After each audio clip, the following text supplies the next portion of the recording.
Oh wait, I didn't see you there. Wagwan, what's happening, good people of the world? Welcome to the show. It's Saturday, so you already know it's 1 hour that is gonna be pure awesomeness.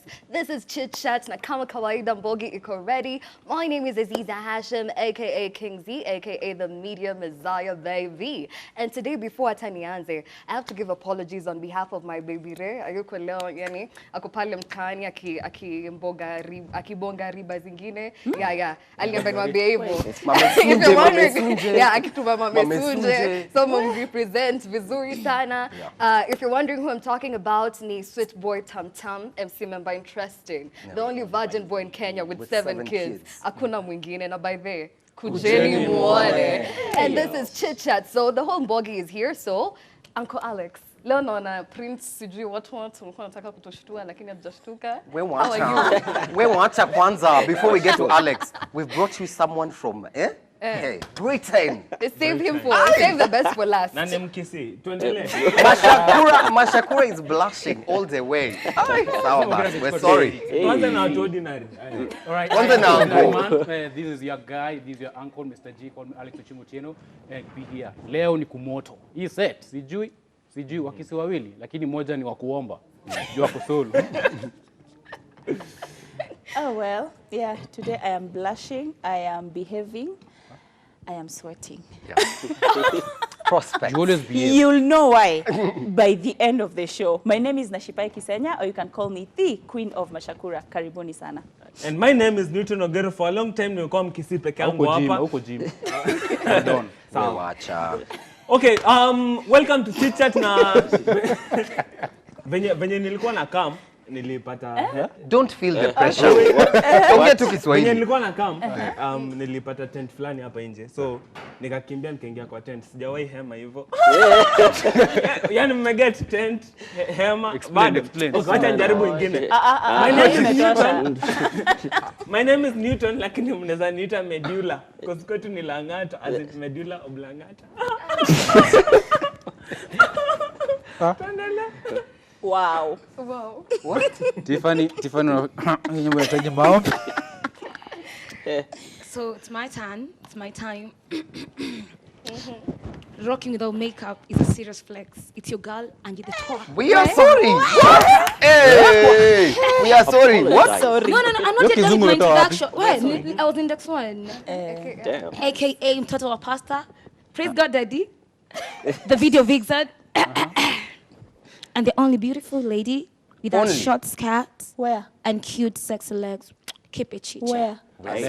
Where? Short skirt. Where? Don't joke. I talked about my legs. Legs, but Don't.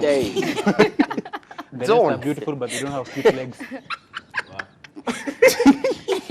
Wow. The honors. Let me do the honor. Karibu sana. Thank you. Hi, I am Harry Araka, and unlike my name, yes, I can take it slow. Let's enjoy it. Okay. So we're sorry. Are you single? Very much so. Look at any you. prospects, so relax. Don't. Don't. Relax, bro. Like Tagged. For the first time nimeshtuka. Unauliza kama single ana ndevu. Nana ndevu. So people can. Aziza.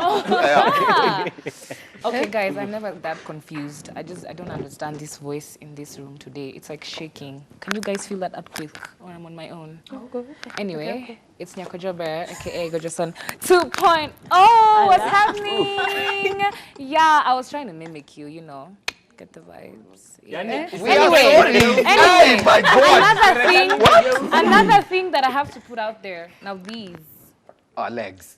Our legs. For days. These are walking up. Yeah. Melanin. Thank you. Melanin infused. Melanin infused. Yep. Kikuyu, Masai, and a sprinkle of Luo. Aziza, tuko tu sawa. Asanteni sana.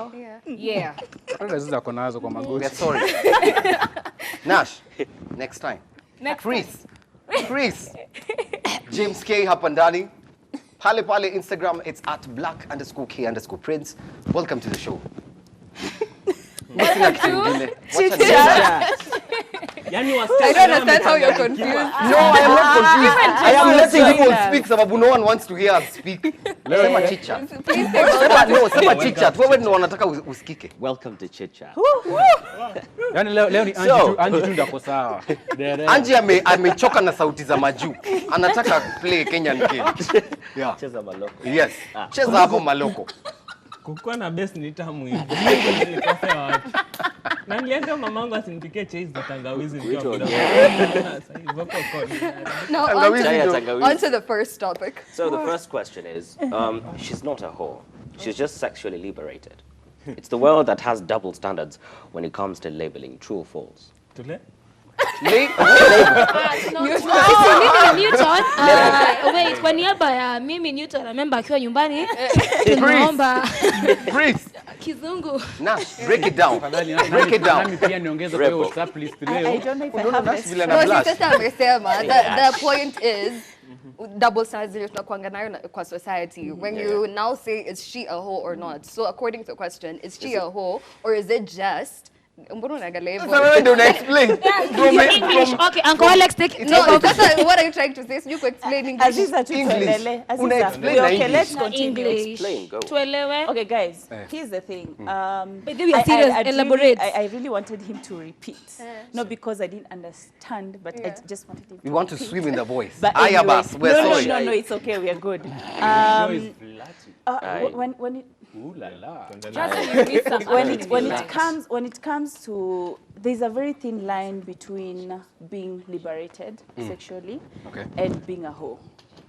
I think. And I hate the fact that it's double standard, because for a woman, when a woman is out there and she says that she's liberated, she can have multiple partners, she can be with one person, maybe she doesn't believe in monogamy, then we are the hoes. But when a man has multiple partners, then it means that he's a strong person. So that's or he's just exploring. Or he's For me, I think it is indeed double standards, because there's no way on earth, there's no way on earth you can come out and say that, oh, I don't believe in this toxic masculinity tuko nayo, ati sasa kwa sababu ni mwanaume yaki sleep with multiple people, it's automatically okay. And now for a woman, Newton ninajua Kenya unaenda kusema, that is so ni sawa. I'm ready for you. But now when it comes to women, when they are maybe exploring with other people, now she's labeled as a hoe. I think it's a very terrible thing for society to label it that way. So me by that, what I want to explore. If a man is going to explore and have no labels, then a lady shouldn't have labels as well. Right. But when do we call someone a hoe? Are we allowed to even call anyone a hoe? Yeah, we have that's no right. the problem I have with this. You have no that's right. my question. Are we You have allowed to call anyone a No, hoe? you're not. I will not not. call you a farmer just because I found in the farm. I won't call you a teacher just because I found in class. Yeah. Me tulisema story ya kutag hapa watu kupatia titles. That's up to someone. That's up to me. You should describe Yeah, yourself. I should describe myself. You can say you found me in a class teaching and all that. Na pengine komenda tutatu kibarua. Like, I might not be a teacher. I might be in a club, but I'm not a waitress or anything. Maybe could have fun. Don't tag someone anything. You have no right to call anyone a hoe. But Look at you kuwatetea. but no one has a right. But Using your logic. No one has a right to No one judge. knows this better than her. Yeah, thank you.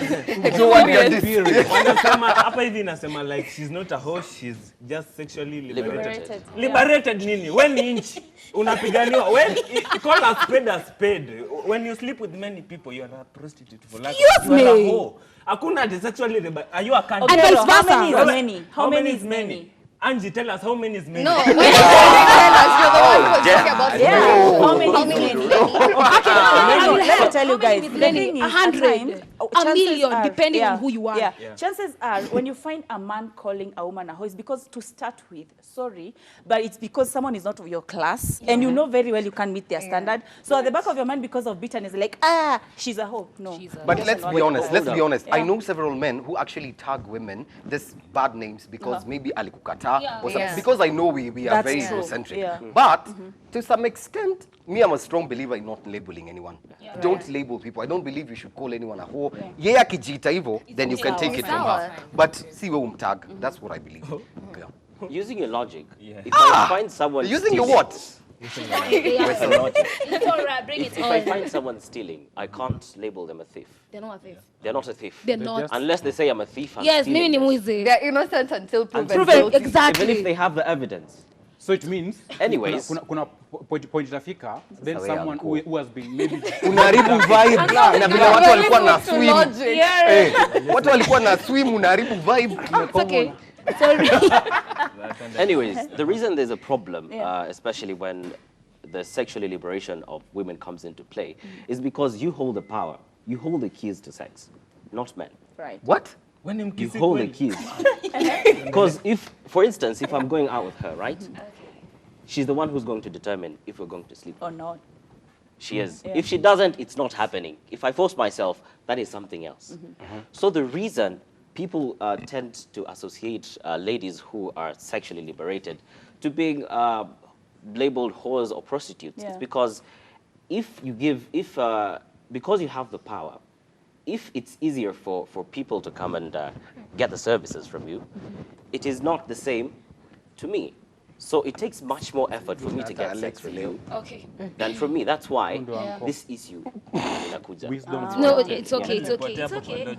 Yani unajua Ogero amini. Ogero left to the gate. No, Ogero amini huyu ni No, it's fine. Unajua nini mkisiwa tao na mkisiwa nini? It's okay, Ogero. I kind of agree with what you're saying. Kinda. I'll Thank take you. that. But it's up to me and all that. Yes. But we have men in the clubs when you pia wana spice mademo and wakalale now. Ama you've not heard of these things. When it happens, You that's say a different story. it's a different story, but you try to put it like when it happens, it's because nataka. Unless nataka, ndio. It can't happen. It can't happen. You sure? It cannot. And that is why ladies say they cannot give it up on the first date. Because who are these ladies? We are which ladies? Because who are these ladies? Not you. For women conference, I took agree Until that moment, she's the chairlady. Until that moment, But that's the plan. until that moment, you have the power. You are dictating what is happening. As soon as you give it up, the power shifts to me. I decide whether to stay or leave. Hebu una Nash. Karibu andike mpaka point. Nash now.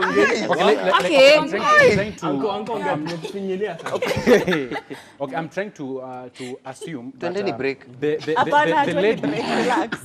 type of ladies in question are people who've got the freedom to make a choice and the decision are like, okay, I want to sleep with so and so. Not someone mwenye kwa klabu akakuwa amekewa mchele and then she's been taken advantage of.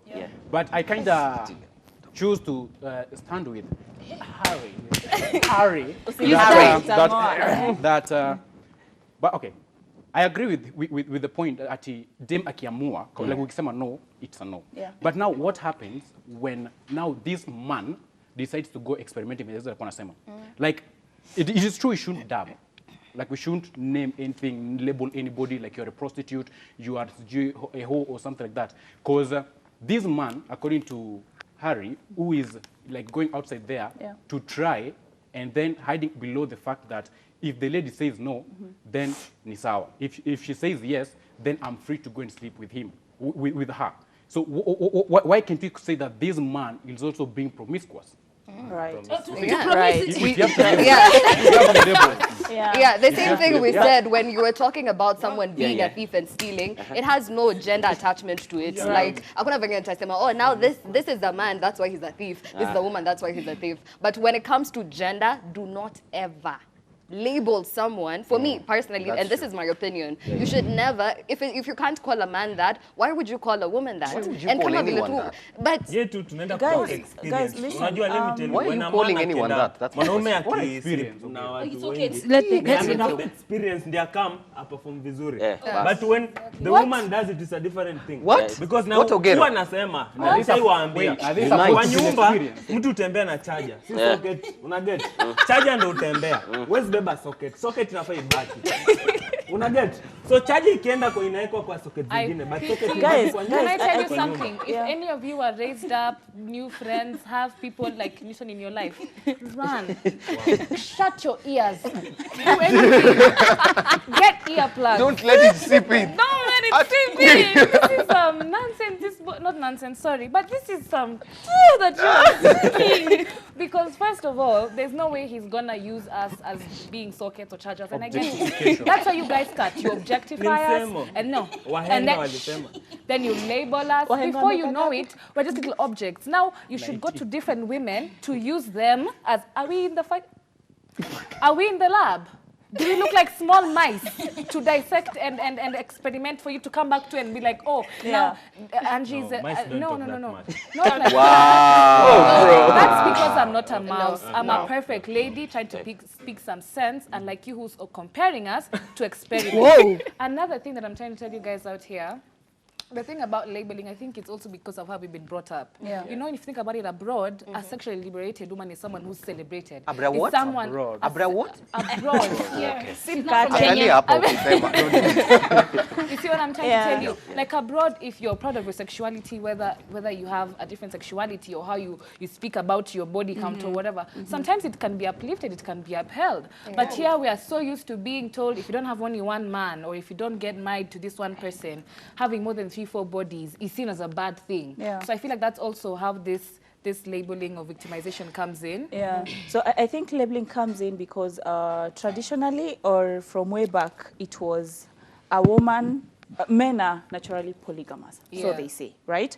And a woman is just supposed to settle with that one person, and then that one person is allowed to have many people. But I think religion has an effect on that because, as well, religion brings in the issue of it's you as a woman stay at home, then this man can have concubines. Or I don't like pronouncing that name because at times I don't say it well. So and also the environment that you're in and where you grew up. I can't go to my shags, and even the way I dress, there are certain things that I can't wear in my shags. So it's the same thing as women.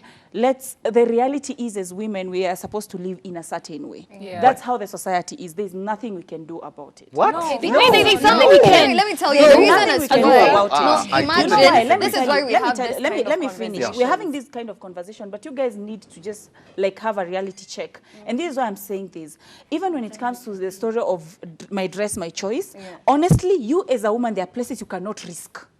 Because you know what? No, you cannot risk. No, but she does. Like for me, she does. When I know I'm going to town, I cannot wear a short dress. She does. I cannot wear. That's you. That's you. But me, I can risk then. But for something like that, Nash, I believe that even though this is happening in society, I still stand with the virtue that right is right, even though no one is doing it, and wrong is wrong, even though absolutely everyone is doing it. So ukipata ati society mesema hivi, the reason as to why we have such conversations is we establish that it's true, it's happening, but it's a really sad fact. Yeah. Same case, my dress, my choice and everything. It's a very sad fact that I can't be comfortable. And this was a question that I saw on social media. In an ideal society, what would you do if there were no men around? What would you do? And many women were like, I'd walk at night very free without feeling scared. But besides from the point, because this is not part of the conversation, the main thing is that the mere fact that it doesn't mean that as I speak about it now I'm sleeping with multiple men, but I represent the fact that there should be women who decide to be sexually liberalized and can be okay with that, and I need not label them even though I'm not doing it. So this labels, this attachments, this names we give to people because of gender, it needs to stop. Okay, I mean, sexual liberation is. Okay, before you define, me and English even know sexual liberation. From my perspective, I believe someone who is sexually liberated, same like vile yeye alikuwa anaongelea kwa nchi ikiwa liberated, you're free to explore your sexuality. If I want to explore my sexuality in different ways with different people, it's okay, and I have the freedom to do that. Not tagging those things. When you're Newton by that, mean I hatuwezi ongea on the same page kwa sababu sisi tumefika huku tunaenda kuliberate. Mimi naweza elewa Newton kidogo, because kumbuka there's a scar. Please don't always remember. There's a scar hapo nyuma, so please understand. And every topic just runs. Your topic ya kwa ho inamwrapping to the wrong way. Thank you, but I mean, no, there's something I want to say, because there's a question you asked na tunajifanya tumesahau, lazima nikujibu. You asked how many how many are men? How many? Yeah. Seriously. if you'll ask Unye right now, the honorable, how much, as in pesa mingi ni ngapi, si bado pia anatafuta juu pesa haitoshagi. Kila mtu akona definition yake ya mini. Inaweza kuwa mtu kama yakifikisha body count 2 analala akirepent. Yes. Kuna mtu mimi hata baby nime 89 niko tu sawa. No maybe niko 89 na niko babangu anaomba na ananiona. You ni I'm a good lady. So you see, ona venye tumepaint. Look how you've painted it. Like my body count is 80 and everyone is running away from me. As if I have killed. It's my right. I can do what I want. Plus, hata mimi I'm a strong believer in hiyo ya ku-label wase based on gender. Please stop. It's the wrong mentality. And I think kuna place tumefika tu as a society. Vitu zingine we're not allowed to do them anymore. Regardless of vile zimekuwa in the past, we should not be doing them. So it's a double standard. I believe. We all agree. Yes. Okay. Yes. I believe no one should be labeled. That's why I would like to react on what Ogero was saying. Sijui ningependa kujaribu kubadili mtazamo wa Ogero. Let me ask you, because according to how we always interact like here in the show, we believe like according to your history, you've got a scar, right? And that's why you are so bitter when it comes to issues of ladies sleeping with many men, right? So let me ask you, do you believe that men also involve themselves in promiscuity? Okay. No, just call it what it's called. Men are naturally promiscuous. What? No, I don't agree. No, that is where you lose each other. Because I believe promiscuity is a choice. That is a promiscuity is a choice. Yes. Because when we say, let me tell you, if you pick up promiscuity, by the way, there are men. Why you can't tell me promiscuity is natural when kuna wanaume ambao have made a choice to speak to. He's speaking for the percentage where naturally polygamous. Yes. If given a choice, What? they will not. That's a lie. That's a lie. That's a lie. That's a lie. Listen. Jemo, wait. All your friends are hoes. What? For example. And you decide not to be a hoe. That's your choice. A man cannot be a hoe. Can I get Nani aliandika na nani aliandika? Ushaona mwanaume amesimama Koinange? Ni wako na place yao. 21st century baba. Where are you living? Why? Okay, if you're gonna bring that in, you're gonna make us say something very wrong. Like you men nowadays, there's more sugar mamas tending to you little guys out here.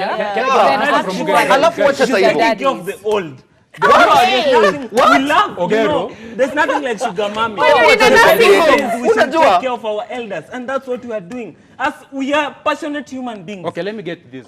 Uncle, just a minute. Unajua sasa nimeanza kuona hata mtu aende Britain.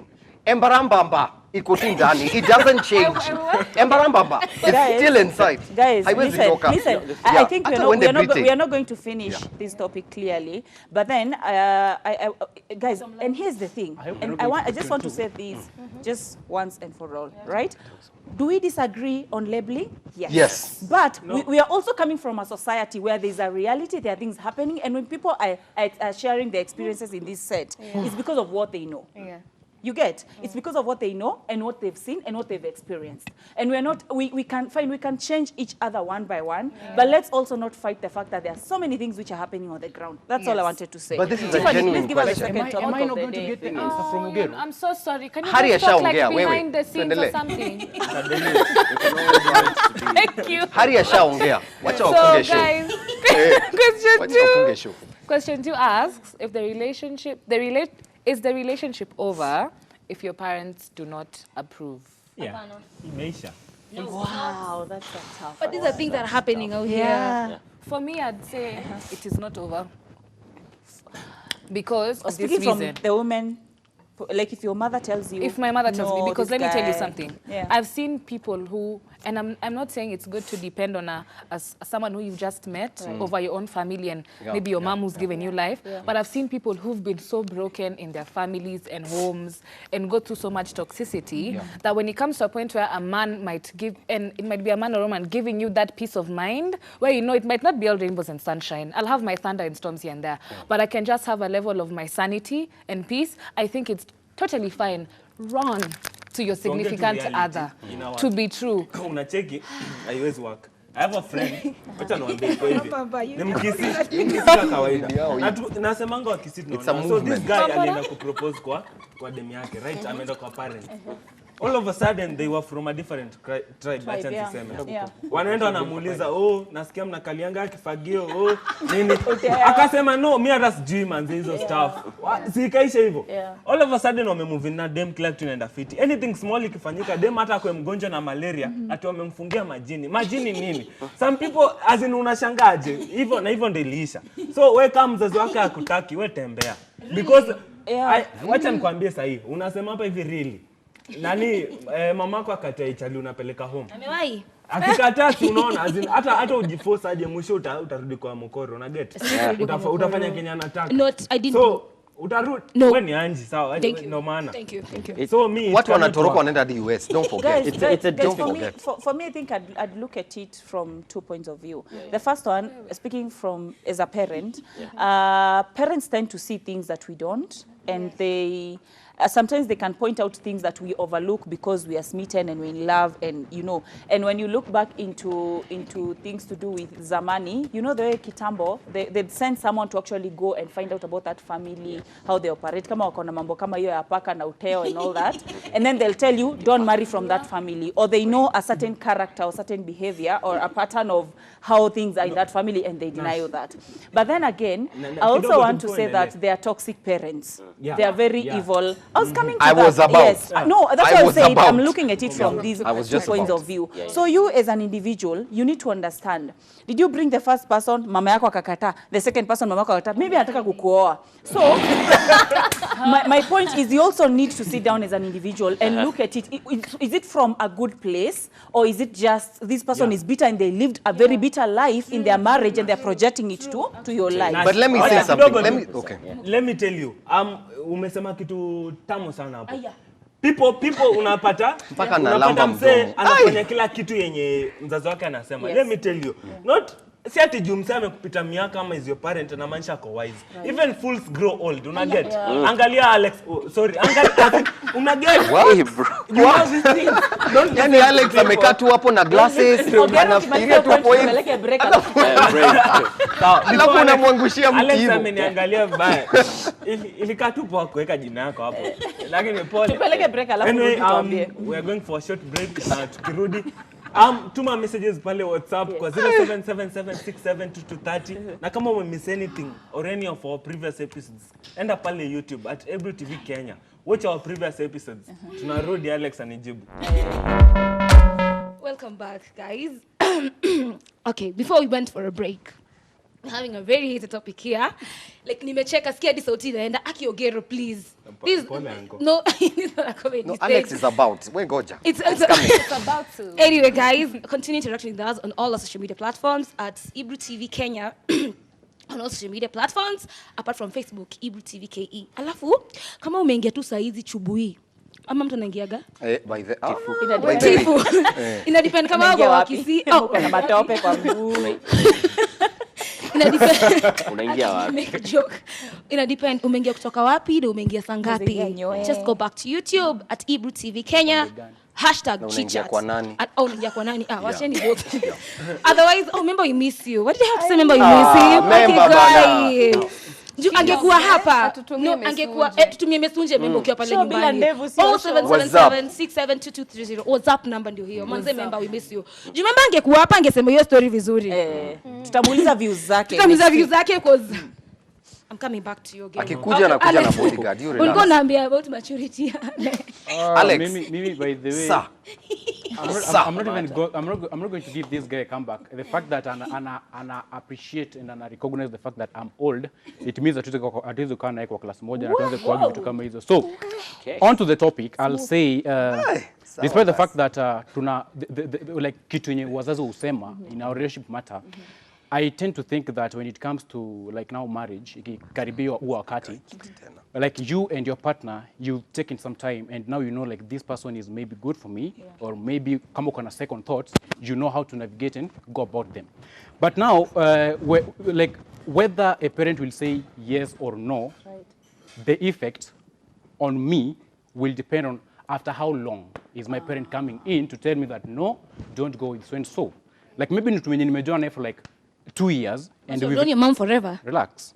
I've known this person for like 2 years. Na tujaipata like any problems. Then I introduced him or her to my mom. Mama anaanza kuona shida. Yeah, mom. And in 1 week, Anaona she's like, no, you can't marry this person. So you say those are factors that I'll go and sit down and then analyze vizuri before niseme like, am I going against my parents or am I going to like listen to them? Yeah. Okay. Personally, I believe when it comes to acceptance in marriage, it's one thing that I really, really want my parents to approve, because I come from the school of thought of that perfect marriage kind of setting. I know it always won't be that way, and I don't know what my future holds, but natakanga tu yani ameletwa nyumbani, Mr. Hashim pale akafurahia, aka look so proud and everything, that finally my daughter, finally the thing. So yeah, as in that process. But in the case where, and I'm trying to understand, so at times parents can be malicious, and I'm sorry to put it that way. They can be malicious in the sense that anaweza kuona tu hivi akuchukie. And me, I know culture plays a very, very big role, whereby shosho yangu alisema ukawa mtu wa this tribe and this nani, by that wewe automatically you're cut off. But I believe that what a parent says, if you are indeed right in the situation that you're putting, if I'm indeed right in my intentions, Kenya mzazi wangu atasema, I'm sorry it will hurt me, but it's not over for that relationship if that person is actually worth it. Okay, mimi sikuwa nimesema kitu before handsome boy ongee. And yeah, guys, okay. Anyway, if it make me happy and I'm happy, make me happy. Experience. But honestly, what I would say, kinda my parents wanaweza fanya iishe ama isiishe bado. Nitaongea from the 2 points you said also. Iliisha sikatai. Unaona sasa venye ananioneaga. What I would say, if venye Jimo umesema unaleta mtu day one. Sijasema kitu. Kuna venye umesema sikiza alafu utasema ni ukweli. Kuna venye unaleta mtu ataruka. Jimo unaruka kila kitu. Question. Venye Aziza amesema point yangu day one. So unazaleta mtu alafu mamako amuone ama babako amuone day one akwambia ni ushio. Roho imekataa. Me I would want to know that kwani umemuona ukasikiaje? You know, but you didn't tell me nimemuona tu simpendi. And you don't give me a good reason why you don't like that person. Ati akona dread. Mi kwanza kama unanipeleka kwenyu na vaa hivi. Kamera zoom. Mmeambiwa. So wazazi wako wajipange kama watanikubali ama watanikubali. Baby wewe ndo unajamia I'm a good woman. You know, mimi I wouldn't come here trying to sugarcoat. Nimeenda sikia kwanza I'm trying to look good, nimevaa nguo unaosha mabati. Mpaka unaosha mabati. Na panguza hadi aerial. Alafu sikia pili. Unaosha matumbo. Sikia pili, sikia tatu nimeshindwa kuvumilia na fukuzwa. By the way, me I would say anyone who is at home, isilisha wazazi wako. Hey, the things women do. Yeah, I know. My God. Isilisha wazazi wako. You just be yourself. True. Whoever is meant to love you will love you. Now the family will accept you. But I can tell you 99% of people I know, hata utakuta familia mzima iko imekuwa accept. Ama you think because your mother-in-law loves with you, loves you. Oh God. These men are so evil. I don't know what's wrong with you, mother-in-laws. They get used to you as Don't go that far. No, mother-in-laws wanakuwa na issue. No, I'm just trying to say. So mother-in-law atakuja sema leo apendi kucha yako.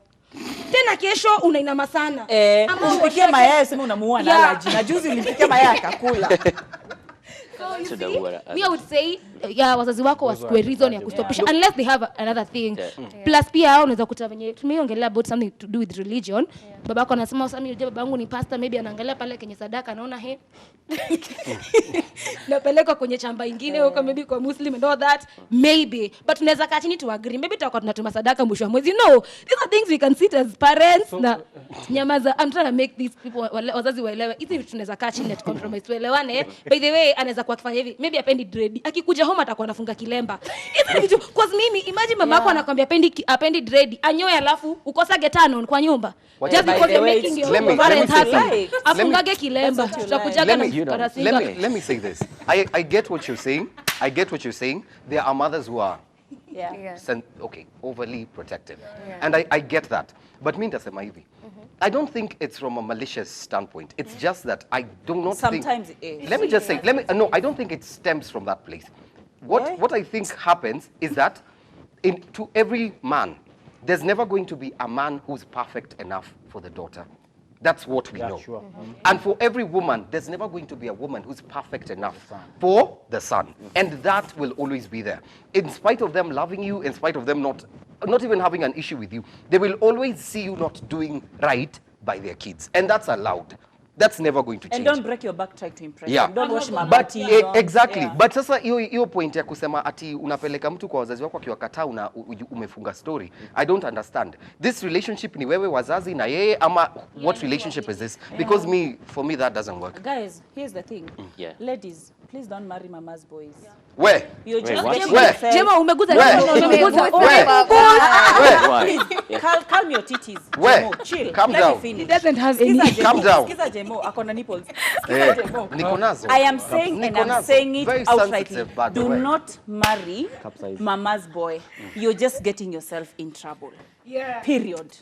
Do what your mother Let me tell you, no, that's a lie. No, Don't I am argue not with arguing me. with you. I have no time. By the way. I have no time to argue with you. But let me tell you something. You can't get it. Women keep saying that, oh, I don't want to marry mama's boy because mama's boy is wanakwaga a certain way. But let me tell you something. That's a lie. That's a lie. I am not like that. No, let me, Ebru, please. That's your business. That's your business. The kind of mama's boy that you've dated, I don't know. So why are you fighting about it, now me, I'm talking from me. He's a mama's boy. Because it's me who's He's talking. a mama's Are you a boy. mama's Why are boy? you raising your Are you a voice? mama's boy? Then calm down. Let me talk. I dated one. and Then it was let me talk. embarrassing. Now let me talk as a mama's boy. Let me talk. Let me talk. Let me tell you this.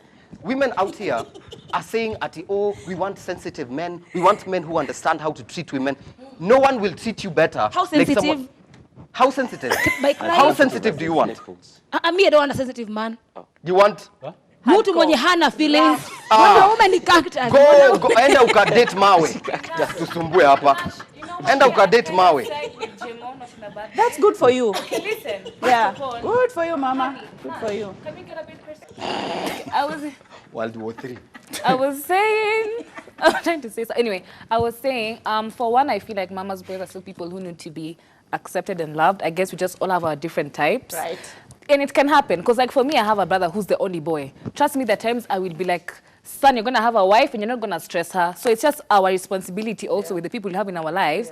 Especially if you do have like an only boy or a mama's type of situation, just make sure you bring them up to be the best versions of themselves. Right. We know how they can get, but that's besides the point. Another thing that Nash said, this whole thing also about your parents speaking of a tribe. There was a woman who was like 55 the other day on TV, on social media.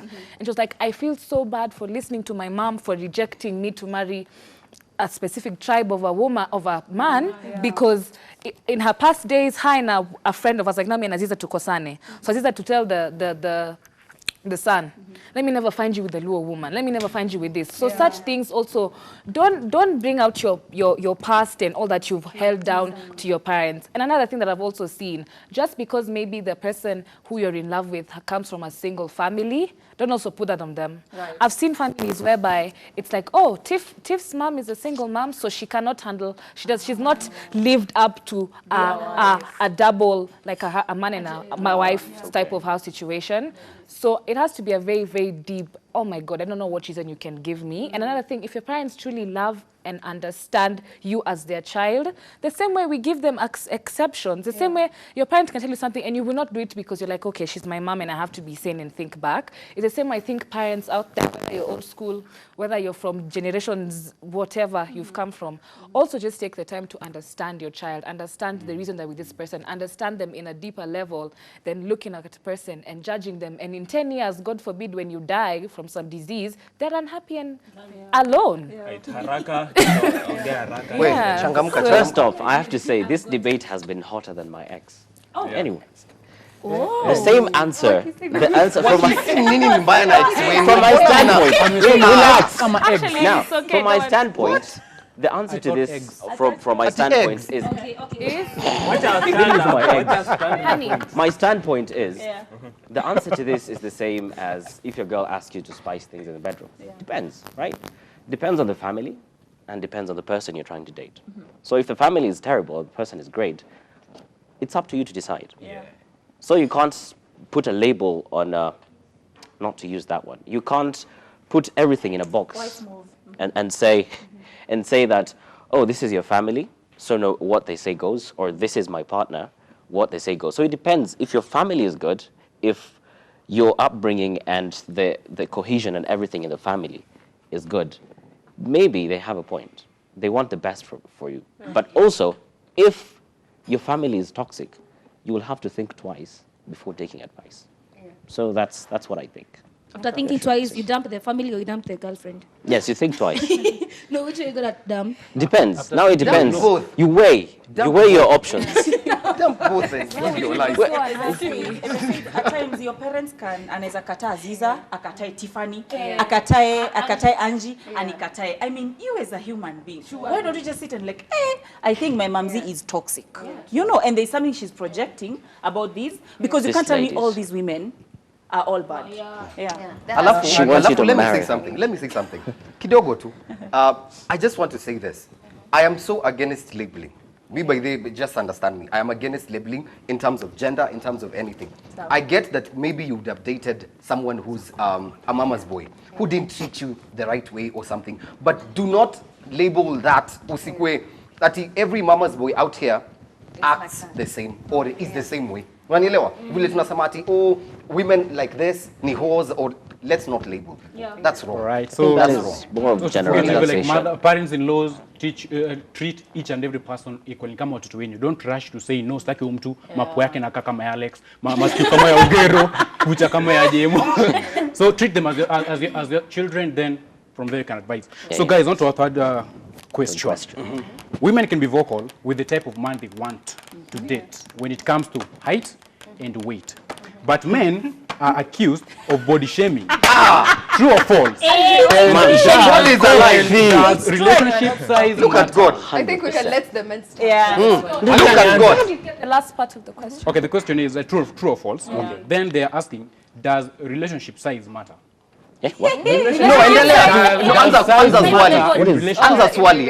upya. Women can be vocal Wait, with the type of man they want to date when it comes to height and weight. But women are accused we are accused of body shaming. True or false?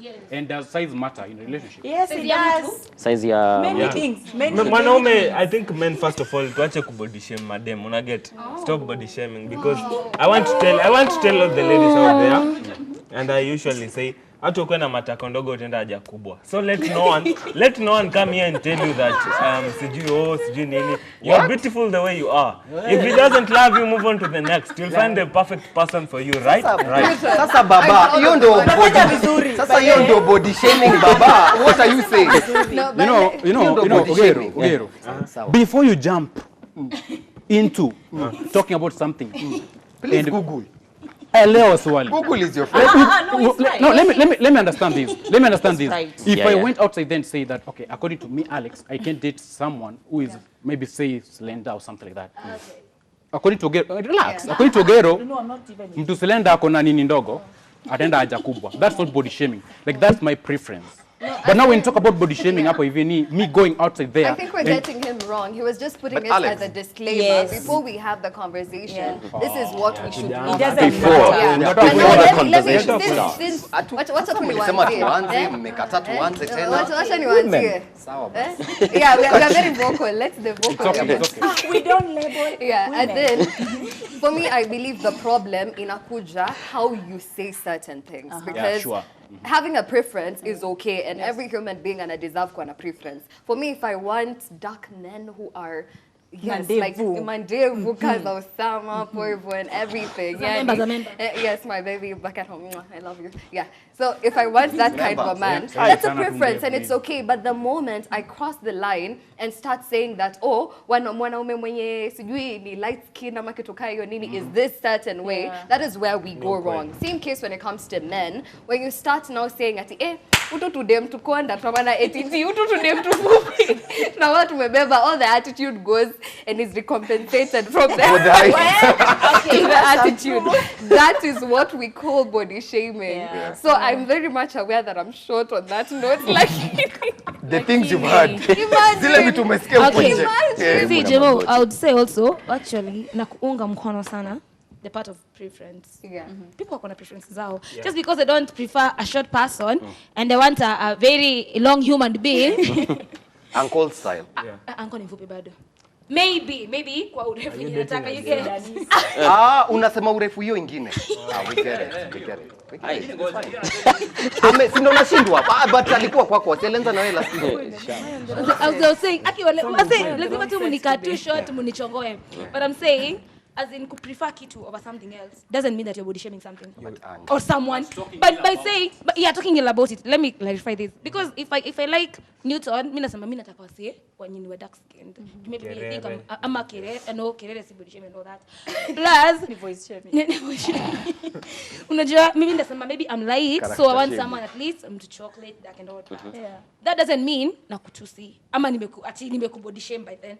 But when now it comes by me saying, oh you utambi nakaa kuanguka or nini niseme ati watu wako na utambi, they can't do good job where. No, that is body shaming. Yeah, it does that. Ati mtu na utambi anaga COG. Guys, here's the thing. Yeah. We are all different and unique and beautiful as we are. Yeah. That's for sure. For me, body shaming, yes, it's double standards. The fact that when a man says that they can't date a certain type of people, it's double standard. But for us, when we say it's preference. But then at the end of the day, if you like or attracted to a big person, just have a big person. Don't look for a slim person, then you want them to grow fat, to be, So marry your type. Don't change someone. I can't go for a man with a kitambi, then I'm like, I like six-pack. Let's go to the gym. I love hypertension. Ama kona shida na body. You are right. Ama genetics zao, kwa familia yao kwanza babu yao wote wako na vitamini.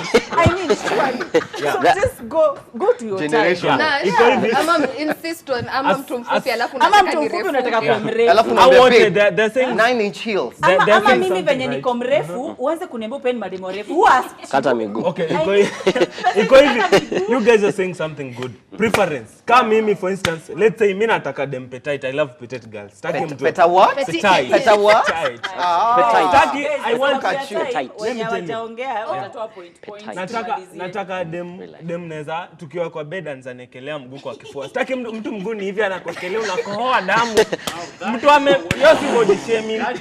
Mtu akona kamguu kadogo akokelea kwa kifua you feel. Tiffany anakokelea unakohoa.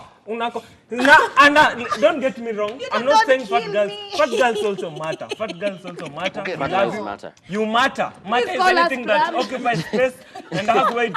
Let me say, Alex, please. Very fast, Alex. Before, so you are not correct to kijana. You can never know that you're body shaming someone because you're not going through what that other person is going That's through. True. That's body shaming. You can't know that you're body shaming this person. Yeah. Now, hata urembeshe aje sio fat girls matters, fat girls do what?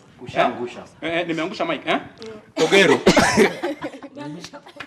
Let me just talk to what say there. Like, someone can only get back to you or get at you when you haven't taken your insecurities away with your body. Because trust me, this world is very cruel. Like me, because I'm not going through what you're going through, I can't know that I'm body shaming you. The same applies to any other person. Like you say it unconsciously, you don't even mean it, but they take it negatively. So before you speak, be careful. And there's something. There's a kidogo to Tiffany. There's something I don't remember ni nani alikuwa anasema ati ali grew up with. I think you're the one who said you grew up with issues with your CG. You thought you had manly features. Right? When ulikuwa sema about feet, ama ni nani? Someone else said about the feet. Na nikaangalia miguu and I'm like, what are you talking about? Because sometimes insecurities ziko so hidden, they're so hidden. Alafu by the time unaanza kuziongelea, wewe unafikiria you're making a joke. But at the end of it all you're tearing someone. Don't. Right. That's why I'm saying labeling. Tiffany, tell us and then Harry can give us some final Okay, fine. For me, I'd start by saying you can have a preference. Like there are times I'll be like, on God, guys, this is like a 6-inch heel, bro. I'm not gonna walk around maybe with someone who's. Thank you for knowing the height of my heels, Newton, but they are 6-inch. Anyway, sometimes I can just be like, maybe I want someone who's taller, and I might say that in a very nice way, and I'd be like, oh my God, but sometimes also why preference shouldn't matter. Look at Kevin Hart. He has one of the most beautiful wives. She's tall, she's a model, she's elegant, she has it all. Yeah. So sometimes, you know what I'd say? Let me act like I'm in the Disney movies, you guys always tell me, and I'll say, sometimes love defeats it all. Yeah, sometimes love will be like, you know what? I want him short and I'll wear my heels for him. So it depends. Yeah. Right. Wait, Harry. So, take us to meeting. We have all agreed that people have preferences. Right. And you shouldn't drop your standards just to please someone. Yeah. If you like someone who is in a certain physicality, that's what you like. You should make someone else feel good so that we'll meet somewhere else. Yeah. But that said and done, double standards still exist. Yeah. Especially when it comes to men. Because a lady will say, I want this guy, 6 foot tall, dark and handsome, with this amount of money, stable job, this and this. All those preferences, right? I will not date anyone who does this or does not have this. But the minute I, as a guy, go say, yeah, I would prefer that you are bigger, not morbidly fat. Shut up, Hitler. Right? You are oppressing me. Of course you are. Tone down the English. Tone down the English. You're oppressing me. You're objectifying me. Right. Well, at the same point, you are still objectifying the men, but it's a preference. When you say it, it's a preference. When I say it, it's objectification. That's true. Right? The double standards are there. The world is not fair. Right. Men do not operate the same way as women. We're all measured with different gauges. So we can all agree that we can all sugarcoat this, we can all try to be politically correct and everything, but the reality on the ground is the double standards are still there. And I do not see them going away. Yeah. I don't see them going away. But can we do something about it? We can try.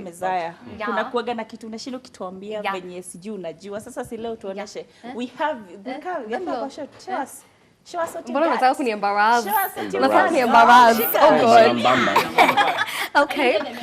Simeke hiyo nyimbo. Oh, nataka kurap. Yeah. So, Maluku is a must. We have to beat Luku till the end of the month. Wrapping Do the up. thing. Yeah. Let's go. Kazuri joka kovero. Kisham sham kinyam kitam tam. Shuka na ngeo sezi meandata kapedo. Demi kafupi kanapenda magendo. Kelele na deremo. Hey! Rashamra kelele na deremo.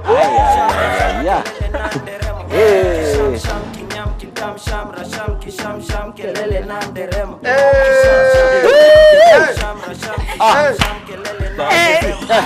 Bro, calm down. Calm down. How do we do this?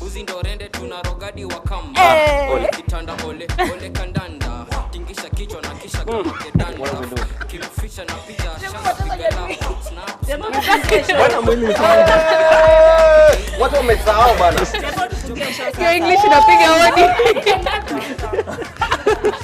Mazee, we love you so very much. Kumbuka kila Saturday, same time, same place. Sangapi?